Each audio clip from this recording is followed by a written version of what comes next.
the kind of happiness we generally talk about in practical world is always temporary.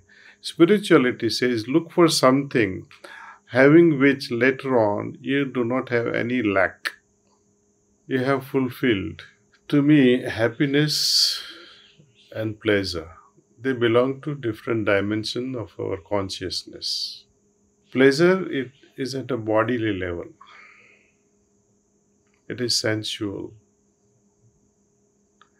It can become emotional at some point. That gives emotional satisfaction too.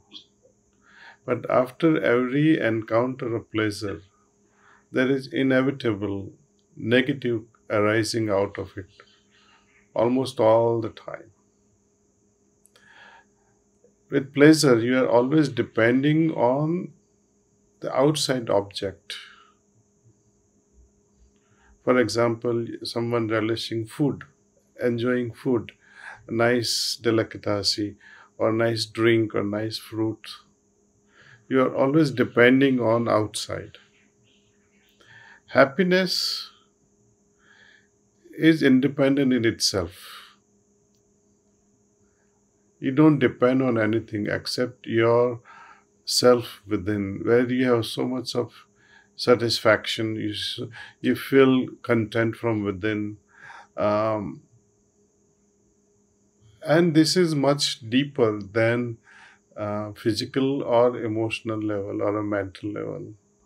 It touches a deeper core of our being, happiness, and there is no contradiction to it. Once you are happy in a true sense, there is no negative thing that follows afterward. See? And that's why spirituality is taking so much of importance. But to arrive at such a state of happiness, one has to struggle in the beginning, you see. And this struggle is the deterring factor, negative factor. While with pleasure, it's immediate. You see, the effect is immediate. So it is always alluring you, oh, let me have it now. While with happiness, I think you have to wait it out on your efforts. Day after day, you know how the achievements. Suppose if you had not achieved, would you still be from inside as happy? But again, we use this word happy so frequently. Like you go to a restaurant and say, oh wow, I am so happy today. I was in the restaurant with so and so. So the kind of happiness we generally talk about in practical world is always temporary.